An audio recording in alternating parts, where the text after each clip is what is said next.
이 시간 제가 여러분을 축복할 때 아멘 하시면 복이 임할 줄로 믿습니다. 여러분 행복하십시오.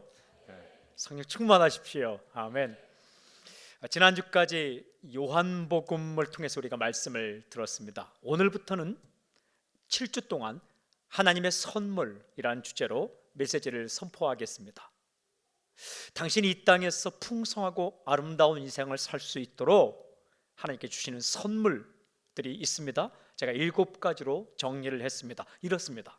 친구, 일, 노래, 꿈, 가족, 교회, 천국.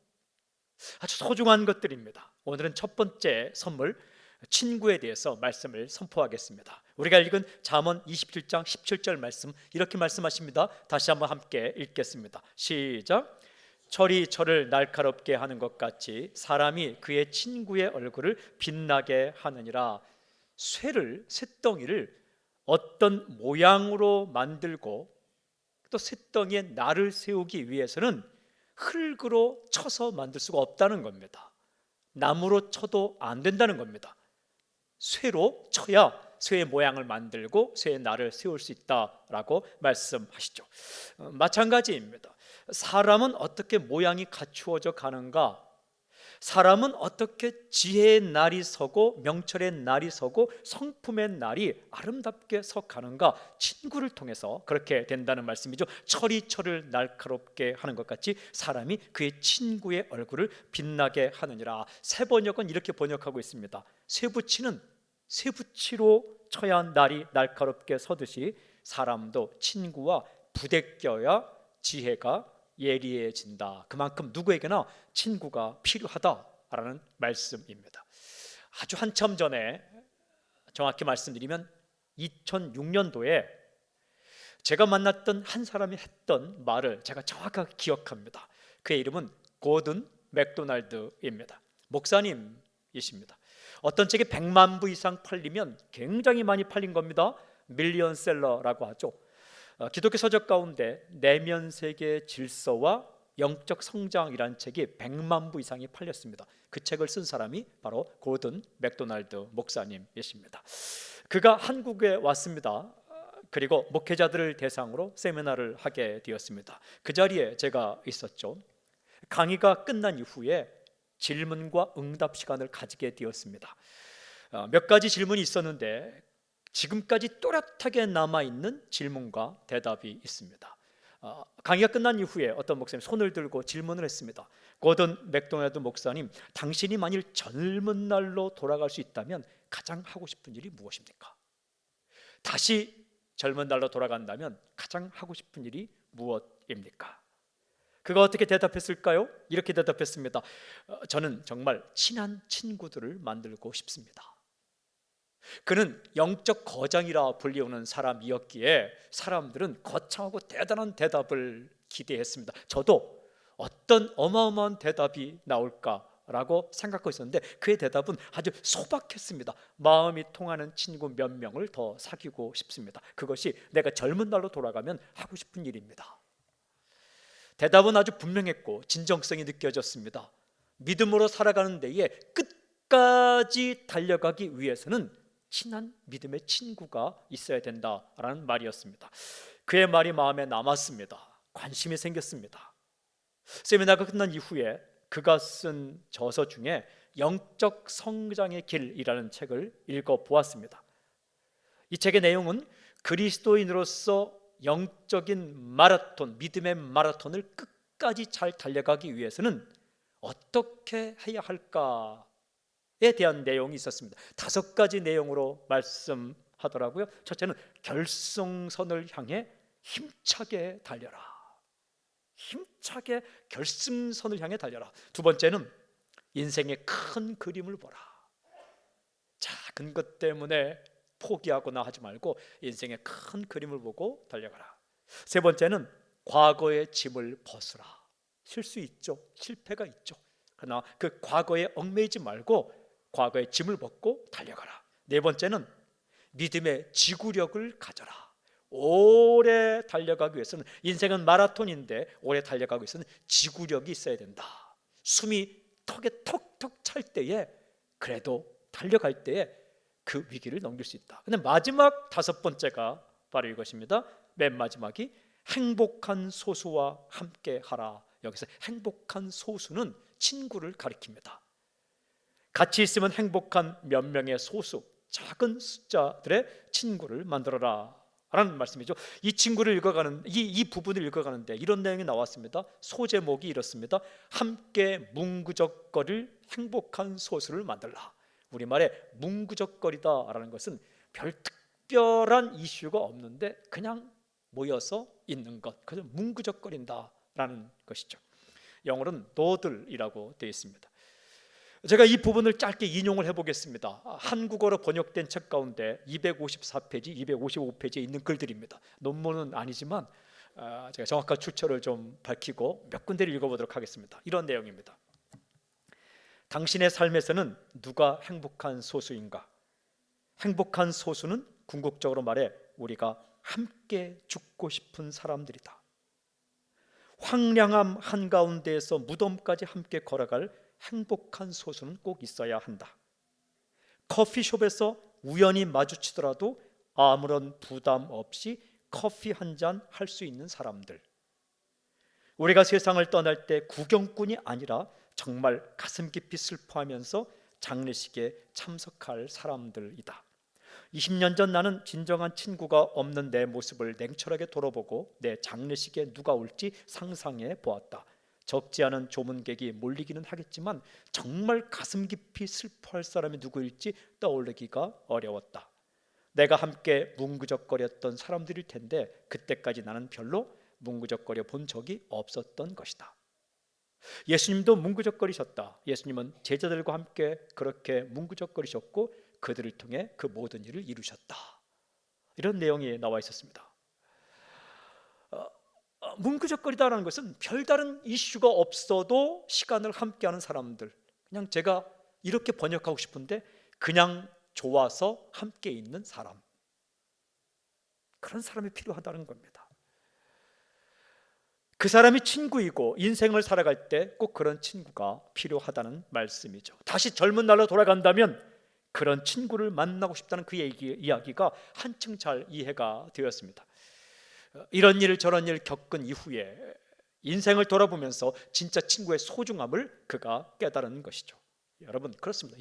아무리 대단한 사람이라도 그는 영적인 거장이라 불리웠지만 그런 사람에게도 친구가 필요하다는 것입니다. 누구에게나 친구가 필요합니다. 홀로 있으면 외롭기 때문입니다. 그러기에 하나님은 당신에게, 하나님을 믿고 예수님을 믿은 당신에게 선물을 보내주시는데 그 선물 가운데 하나가 바로 친구입니다. 언제 만나더라도 커피 한 잔을 그냥 마실 수 있는 사람, 내가 죽었을 때 진심으로 울어줄 사람, 그리고 힘들고 어려울 때 함께 해줄 친구들을 하나님께서 선물로 보내주십니다. 친구는 어떤 사람인가? 국어사전을 찾아보니까 오래도록 친하게 사귀어온 사람, 이런 뜻입니다. 오래도록 친하게 사귀어온 사람. 우리말 속담에 이런 말이 있죠. 친구는 오래된 친구가 좋고 옷은 새 옷이 좋다. 앞에 말은 잘 모르겠는데 뒷말은 맞습니다. 옷은 새 옷이 좋다. 친구, 기분 좋은 말입니다. 여러분 우리말 순우리말은 벗이십니다. 벗. 생각이 통하고 마음이 통하고 서로를 오해하지 않고 이해를 해주는 사람, 선한 영향력을 끼치는 사람, 그런 사람이 친구입니다. 유명한 말 가운데 이런 말이 있습니다. 신혼생활은 결혼 후 50년까지이고 친구는 나이 차가 위아래로 50년까지는 될 수 있다. 신혼생활은 결혼 후에 50년까지이고 친구는 나이 차가 위아래로 50년까지 될 수 있다. 처음 듣죠? 그냥 제가 만든 말입니다. 대부분은 거의 나이가 비슷한 사람끼리 친구가 되지만 실제로는 인생을 살 때 나이 차가 있어도 친구가 되기도 하죠. 하나님은 인생을 살아갈 때 우리가 믿음 안에서 경주를 끝까지 하도록, 외롭지 않도록, 힘들지 않도록, 쓰러져 일어나도록 그렇게 친구를 선물로 보내주십니다. 성경에서는 친구를 아주 가치 있게, 아주 친구의 가치를 높이 평가합니다. 살아가는 데 있어서 친구가 꼭 필요하고 친구는 아주 소중한 존재라고 성경 곳곳에서 말씀하고 있었습니다. 성경을 몇 군데만 읽겠는데, 첫째는 요한복음 15장 15절 말씀입니다. 요한복음 15장 15절, 이제부터는 너희를 종이라 하지 아니하리니 종은 주인이 하는 것을 알지 못함이라. 너희를 친구라 하였노니 내가 내 아버지께 들은 것을 다 너희에게 알게 하였음이라. 예수님께서는 제자들과 친구가 되기를 원하셨습니다. 친구 관계가 되기를 원하셨습니다. 그리고 제자들을 친구라 불러주셨습니다. 사람들은요 그렇지가 않아요. 세상을 살다 보면 사람들은 주종 관계를 맺으려고 합니다. 주인과 종의 관계를 맺으려고 하죠. 돈, 지위, 나이, 경력, 육체적인 힘을 통해 주인 행세를 하려고 하는 겁니다. 그리고 다른 사람은 내 마음대로 조종하려고 하죠. 우리가 한참 싸우다가 할 말이 없으면 너 나이 몇 살이야? 이렇게 묻죠. 내가 나이가 많으면 내가 주인이 되겠다는 겁니다. 너 몇 년 해봤어? 너 경력이 몇 년이야? 경력을 들어 주인이 되려고 합니다. 마지막 안 되면 한 대 쥐어박죠. 내 말 들어. 그게 세상에 이제 주종 관계를 이루려고 해요. 다른 말로 말하면 갑을 관계를 맺어서 내가 갑이 되고 너는 을이 되고 내 마음대로 조종하려고 하죠. 슬픈 거죠. 이게 마음이 아픈 거죠. 그러나 성경에서는 특별히 예수님은 제자들에게 주종 관계를 넘어서 친구 관계가 되기를 원하셨습니다. 예수님은 주인이십니다. 그럼에도 불구하고 예수님은 제자들을 친구라 불러주셨고 친구 관계를 맺기를 원하셨다는 거예요. 정치의 핵심은 친구 관계를 형성하는 것인데, 그러나 그렇게 세상은 정치를 하지 않죠. 주종 관계를 맺으려고 하죠. 여기서 식민지 정책이 나오고 압박이 나오는 거죠. 여러분, 이 성경에서 아름답게 말하는 인간과의 관계의 핵심은 친구 관계입니다. 그렇게 주님은 그 관계를 원하셨다는 거죠. 질서가 있으면서도 평안한 관계, 질서가 있으면서도 친밀함이 있는 관계, 그런 관계가 친구 관계입니다. 이 전도서 4장 10절을 읽어보면 이런 말씀이 있습니다. 전도서 4장 10절, 혹시 그들이 넘어지면 하나가 그 동물을 붙들어 일으키려니와 홀로 있어 넘어지고 붙들어 일으킬 자가 없는 자에게는 화가 있으리라. 화가 있으리라, 이 말을 정확히 번역하면 불쌍한 사람이다 라는 것입니다. 다른 번역에는 그렇게 번역하고 있습니다. 사람이 살다가 넘어질 때가 있죠. 자빠질 때가 있죠. 엎어질 때가 있죠. 그때 그의 동물 친구죠. 친구가 붙들어 준다는 것입니다. 그런데 넘어지고 자빠져도 붙들어줄 친구가 없는 사람은 불쌍한 사람이다 라는 말씀이죠. 외롭고 힘들 때 아무도 나를 붙잡아 주지 않는다. 화가 있고 불쌍한 사람이다 라는 거죠. 그러나 좋은 친구가 있으면 풍성해집니다. 여러분, 10번을 넘어져도 계속해서 나를 붙잡아주고 응원해줄 친구가 있다. 그는 11번째 일어날 수 있습니다. 그러나 한 번도 넘어지지 않았는데, 인생에 딱 한 번 넘어졌는데 나를 붙잡아주고 함께 해줄 친구가 한 명도 없다. 그 사람은 참 불쌍한 인생이라는 것입니다. 질문이 있어요. 친구에게 어떻게 할 것인가? 나의 친구에게 어떻게 할 것인가? 하나님께서 선물로 보내주신 친구에게 어떻게 하는 것이 지혜인가? 제가 지혜를 말씀하시는 전도서와 잠언을 이번에 읽게 되었습니다. 읽어보니까 친구에 대해서 참 많은 말이 나오더라고요. 인생을 살면서 친구가 중요한가 봐요.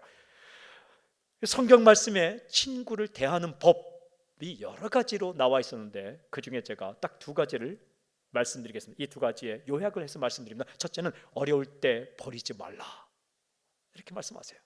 어려울 때 버리지 말라. 잠언서 27장 10절 이렇게 기록되어 있어요. 함께 읽어볼까요? 시작. 내 친구와 내 친구의 아비의 친구를 버리지 말며. 내 친구와 내 아비의 친구를 버리지 말며. 친구를 버리지 말라라고 말씀하세요. 더군다나 아버지의 친구도 버리지 말라라고 말씀하십니다. 어떻게 해야 됩니까? 여러분, 친구가 있다면 어려울 때라도 버리지 마십시오. 함께 있어 주십시오. 붙들어 주십시오. 일으켜 주십시오. 어려울 때 친구가 진짜 친구입니다. 진짜 친구라면 어렵고 힘들 때에 연락하고, 그리고 한번 돌아보고 붙잡아주고 생각해 주는 게 친구지, 뭘 복잡하게 생각해서 찾아오지 않고 전화도 하지 않고 전화도 안 받는 그게 친구인가? 거기에 또 진리가 있다. 성경을 읽어보니까 내 친구와 내 아비의 친구를 버리지 말라라고 말씀하고 있었습니다. 사랑하는 여러분, 크리스찬은 의리가 있어야 됩니다. 어려울 때 친구가 진짜 친구입니다. 어떤 사람이 어려울 때 버리지 마십시오. 잘해 주십시오. 찾아보십시오. 어렵다고 관계를 끊지 마십시오. 어려울 때 돌아보고 잘해주면 더 깊고 더 좋은 관계의 친구가 됩니다. 두 번째는 이렇게 말씀하세요. 잘못된 길을 갈 때 권고하라. 이렇게 말씀하십니다. 잠언 27장 9절 말씀. 기름과 향이 사람의 마음을 즐겁게 하나니 친구의 충성된 권고가 이와 같이 아름다우니라. 어찌 보면 어떤 사람이 잘못된 길을 가고 있을 때에 가장 잘 알 수 있는 사람은 친구입니다. 때때로 부모가 자녀가 어떤 생각하고 어떤 계획을 하고 있는지 모르는데 친구는 다 알고 있습니다. 불보듯 뻔한 잘못된 행실을 선택을 하고 그 그릇된 길을 갈 때에 그 길을 가지 말라고 누가 충고하느냐? 친구가 충고하라는 겁니다. 그게 아름답다라고 기록합니다. Beautiful, 정말 아름답다는 거예요. 무엇이? 잘못된 길을 가는 친구에게 올바른 말을 충고하는, 그 충고하는 친구의 말 한마디는 아름답다. 얼마만큼 아름답다? 기름과 향처럼 아름답다라고 말씀하십니다. 여러분, 그렇게 하라는 거예요. 내 친구가 잘못된 길을 갈 때에 충고하라는 겁니다. 왜? 친구니까. 당신의 말 한마디가 친구를 살릴 수 있습니다. 그렇게 하라는 거예요. 어려울 때 버리지 말고 잘못된 길을 갈 때 권고하라. 중요한 질문이 있습니다. 하나님은 나에게 어떤 방법으로 그런 친구를 만나게 하시는가? 하나님께서 우리에게 선물로 친구를 보내주시는데 어떤 통로를 통해, 어떤 방법을 통해, 어떤 길을 통해 우리에게 그런 친구를 만나게 하시는가? 여러 가지 경우가 있겠죠. 대부분은 오랜 동안 알고 지낸 사람 가운데 그런 친구가 있을 수 있습니다. 그런데 또 내게 잘해준 사람 가운데 그런 친구가 있을 수 있습니다. 그러나 말씀을 읽어보니까, 성경 읽어보니까 일반적인 경우 외에 다른 경우들도 참 많이 있었습니다. 그 중에 몇 가지를 제가 소개합니다. 첫째는 잠깐 동안 함께한 사람, 그 사람 가운데 나의 평생 친구가 있을 수 있다는 겁니다. 사도행전 16장을 읽어보면 놀라운 사건이 기록되어 있죠. 빌립보 감옥에 갇혀 있던 두 사람 가운데 지진이 일어나고 감옥이 열리는 사건이 나타납니다. 그의 이름은 바울과 실라입니다. 이 바울과 실라가 기도하고 찬양할 때 감옥 문이 열리고 착고가 풀어지고 그들을 지키던 간수가 예수를 믿고 그 믿었던 사람들을 통해 유럽 최초의 교회 빌립보 교회가 생겨나게 되었습니다. 바울과 실라는 언제 어떻게 만났을까? 이 감옥 안에서까지 함께 기도하고 찬양하는 귀한 친구, 이 둘은 어떻게 만났을까? 바로 앞에 사도행전 15장을 읽어오면 이들이 만난 이야기가 기록되어 있습니다.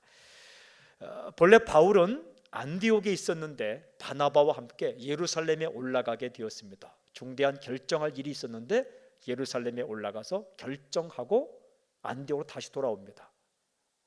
이 바나바와 바울이 안디옥으로 돌아올 때 예루살렘 교회에서는 그들을 그냥 홀로 보내지 않고 두 명을 함께 보내는데 그 두 명이 유다와 실라입니다. 그 중에 한 명이 실라죠.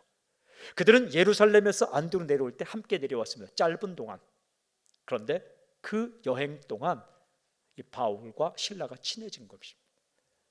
이제 1차 전도행이 끝나고 2차 전도행으로 팀을 짤 때 바울과 바나바 사이에 요한 마가 때문에 문제가 생겼을 때 팀이 갈라지는데 바울은 누구와 함께 가게 됐냐? 실라와 함께 2차 선교여행을 떠나게 되었고 2차 선교여행 중에 환상을 보고 빌립보까지 오게 되었고 이 둘은 바울과 실라는 감옥까지 함께 가게 되었습니다. 기적의 현장에 함께 있었던 거죠. 아주 잠깐 동안 예루살렘에서 안디옥까지, 그것도 특별한 이슈가 있는 게 아니라 특별한 어떤 사명이 있는 것이 아니라 그냥 그 길을 함께 왔을 뿐인데 거기에서 평생 친구를 만나게 되었습니다. 여러분, 인생을 살다 보면 아주 복잡한 일이 아니고 대단한 일이 아닌데 어떤 사람과 잠깐 함께 할 때가 있습니다. 그 중에 하나님께서 그런 일을 통해 선물로 친구를 보내주죠. 아우니치를 함께 갔을 때에 거기에서 평생 친구를 만날 수가 있습니다. 단 4박 5일 함께 했을 뿐인데 평생을 함께 갈 친구를 만나게 되는 거죠. 짐을 나르는 일을 맡았는데 함께 짐 나르다가 평생 친구를 만나기도 합니다. 기적과 은혜를 함께하는 친구를 만날 수가 있는 거죠. 여러분, 우리가요 잠깐 만나는 사람도 소홀히 대하지 않기를 여러분 선포합니다. 그 가운데 하나님이 선물로 보내주는 친구가 있다는 거예요.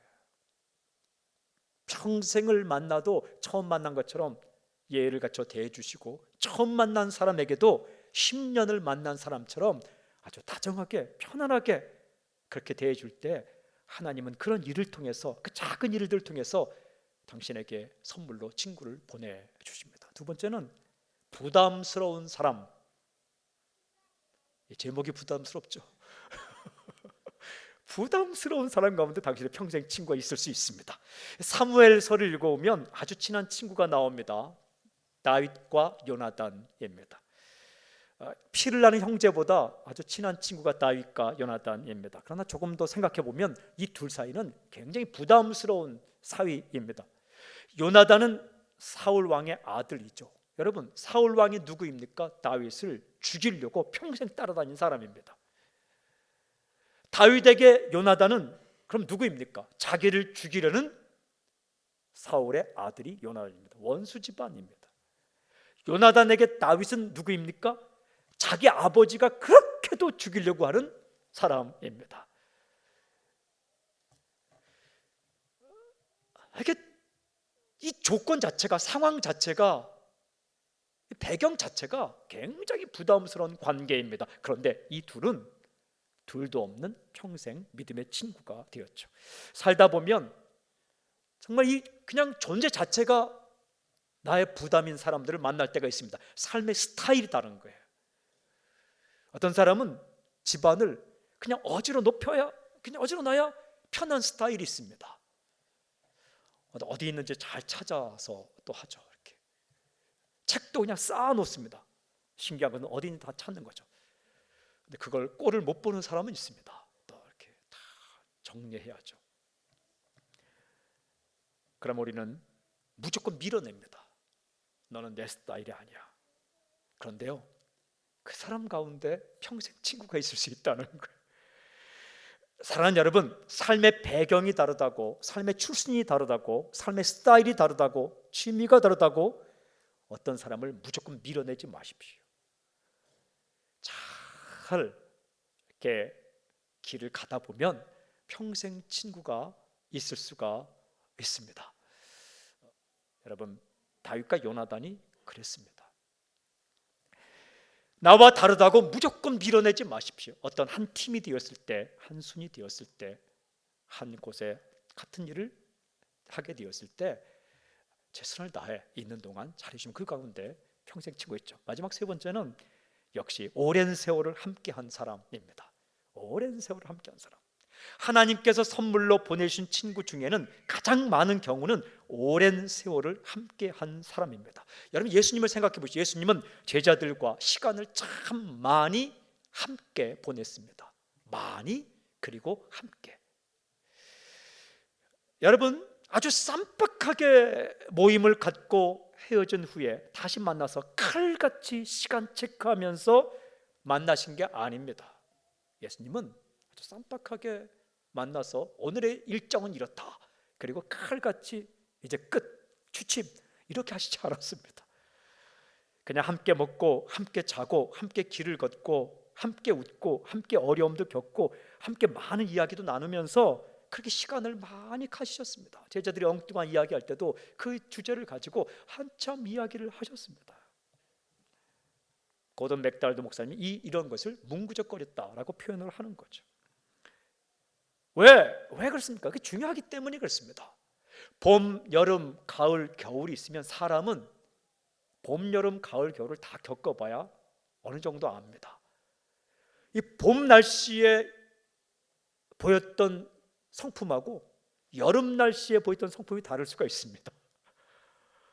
시간을 오래 가지면서 이런 일 저런 일 겪으면서 친구가 되어 가죠. 그러면서 추억도 쌓여갑니다. 인생을 살 때는 추억도 중요한 겁니다. 교회는 공동 추억이 중요합니다. 공통된 추억들이 중요한 거죠. 소소한 이야기거리가 쌓이는 것도 아주 중요합니다. 멋지게 모여서 딱 시간을 기가 막히게 맞춰서 헤어지는 것도 중요하지만 그 이후 예외의 시간도 아주 중요합니다. 함께 먹었던 기억들, 김밥을 먹고 자장면을 먹고 컵라면을 먹고 커피를 마시고 그리고 함께 짐을 나르고 이런 추억들이 굉장히 중요한 것입니다. 이야기거리가 생기는 거죠. 이 당신이 만난 사람 가운데 가장 오랜 세월을 함께한 사람은 누구인가? 가족입니다. 그러므로 하나님은요, 가족들 가운데 좋은 친구를 보내주십니다.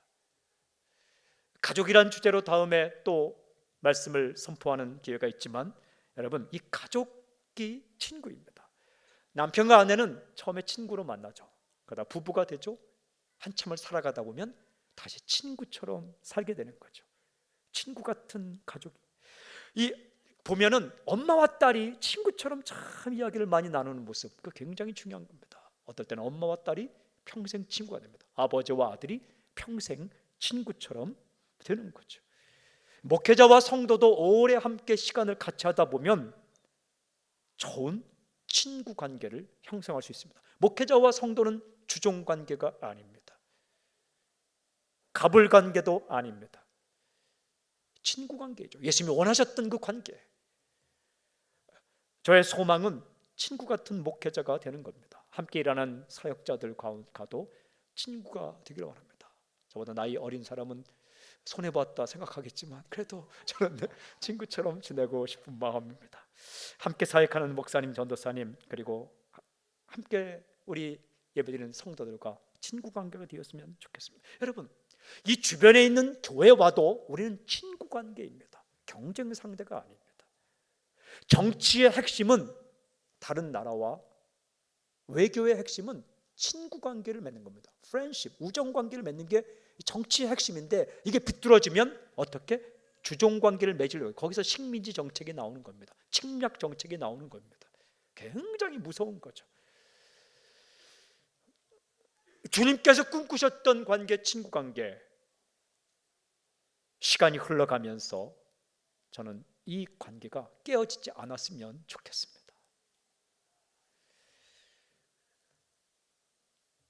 오랜 세월을 함께하는 사람들에게 잘하십시오. 그 지내온 세월만큼 더 잘하십시오. 하나님께서는 그 세월을 통해 그 사람에게 그렇게 친구를 보내준 겁니다. 또한 지금 사귄 지 얼마 안 된 관계 맺은 지 얼마 안 된 목회자와 성도가 있다면 앞으로의 그 아름다운 시간들을 기대하십시오. 그리고 이 사람들을 내 평생 친구다, 하나님이 보내신 내 평생 친구다, 이런 마음으로 앞으로 시간을 잘 하십시오. 여러분, 저의 친구입니다.